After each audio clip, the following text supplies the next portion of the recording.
This is Hannibal and Piper here from thehannibaltv.com with a daily wrestling news update. As I cough a little bit, just finished a workout. Raw did a 0.54 rating last night, and a lot of people are hating on it and saying, Cody Rhodes doesn't draw, blah, blah, blah. Well, of course, it's going to go down because the week after WrestleMania last week, which was a zero point 0.6 something, is always the highest rated Raw of the year. And if it's not the highest rated, it's definitely in the top three. So, of course, it was going to go down this week. I did post a clip from a recent Dutch Mantel podcast on this channel where Dutch does not feel that Cody will be a long-term rating draw, and he does feel that Cody will get stale as time goes on. So that remains to be seen, but I'm happy that Dutch has been doing some live streams on this channel lately, as is Tom Pritchard. John Paz, of course, collaborates me on a bunch of stuff, and there's actually an interview with FTR from John Paz coming up on this channel soon, as well as an interview with Earl Hebner's son, Brian Hebner, who actually refereed my WWE SmackDown match against Heidenreich. According to PW Insider, the person that Tammy Sytch fatally killed on March 25th was named Julian Laster. Now, of course, that has not been proven in court yet. He was 75 years old. Julian Lassiter Jr. I guess, according to PW Insider, Sytch was transported to the hospital following the incident and was released after police obtained a search warrant that allowed her to obtain a blood sample for testing. So apparently that there's a toxicology report being done on the blood sample right now, and they're holding off on potentially arresting her in relation to that until they get the blood sample back. So let's hope that she doesn't drive again in between now and whenever they get that sample back. I think either way, from all the reports I've read, whether she had alcohol in her system or not, or some other substance, she still had a suspended license. So she shouldn't have been behind the wheel when that accident occurred. So I'll keep you guys updated on that. I'm sure the day she actually gets arrested for that, when it comes to that, I'm sure that'll be a big story. I, of course, have been working on my Blood Hunter series that's now actually on IMDb officially. I'm really excited about that. Jimmy says, my man Hannibal, Isaac hopes that we have a happy Easter. Well, last Easter, you know what I was doing last Easter? I was bull riding, and that was quite an experience. I had a lot of fun doing that. I spent the entire day riding bulls last Easter, and it was a lot of fun. So I don't know if I'll be able to beat that. Gregory asking for an update on Terry Funk. The last I heard of him, Mick Foley visited him in Texas. That was probably a month to 6 weeks ago. Isaac thinks there should be a 10-bell salute to the person that was fatally injured in that car accident. Isban, I did do a consciousness interview today with someone I've been talking to. The next wrestling interview, I'm posting some of John Paz this week. My next one, I don't know. I'll work on it soon. Mike says Sonny was spotted in a Publix recently.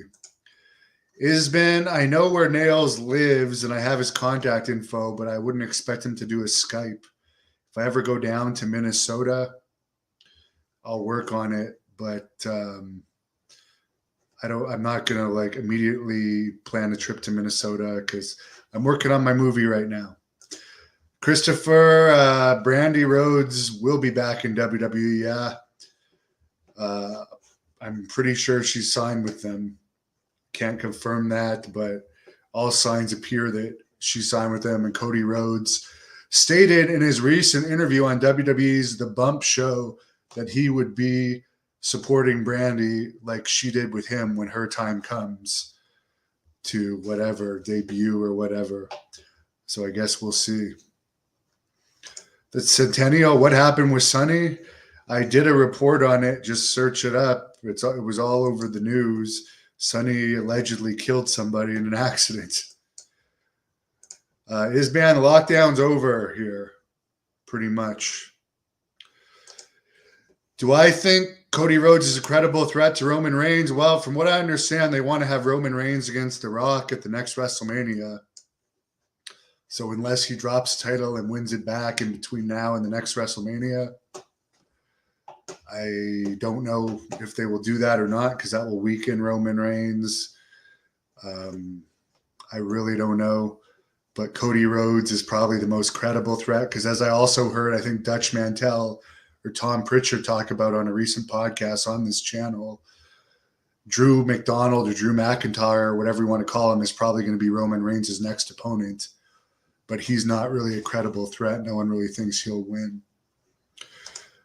What was my favorite small town in Alberta to wrestle in? Cochrane, Alberta, where I used to live. I promoted events there.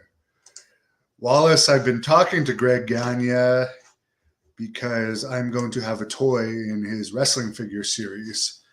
And on that note, I will close this off with my co-writer and producer on my Blood Hunter Thirst and Rage series, talking about it, because it's real exciting stuff.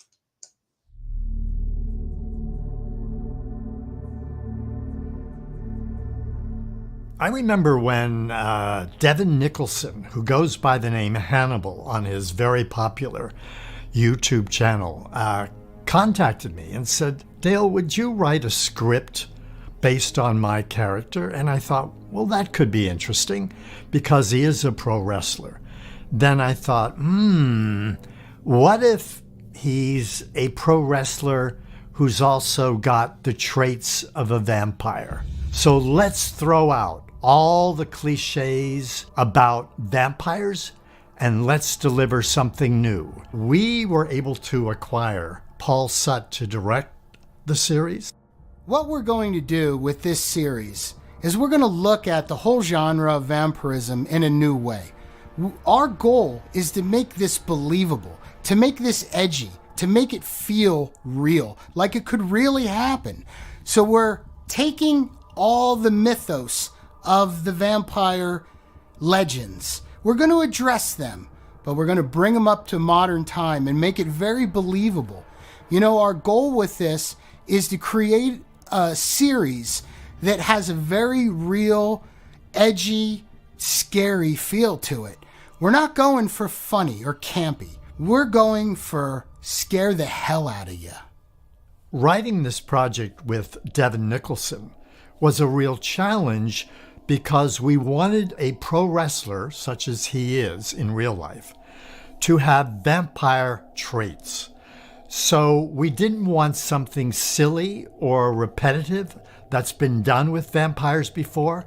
So what we really crafted here is a very erotic, adult drama that has vampirism at its core. In my 20 plus years of filmmaking, I have been searching for something that's unique and original, and this is absolutely it. Look at what I have. This is the infamous spike knife that the Blood Hunter will be using to gouge, maim, and maybe cripple his opponents in the ring. This is just a mere taste of the different kinds of weapons that you'll be seeing on the Blood Hunter Thirst and Rage series. This is deadly. This is real. Much like the feeling that you'll get from the Blood Hunter. So make sure you tune in to Hannibal TV for all your current news and updates about Blood Hunter, Thirst and Rage.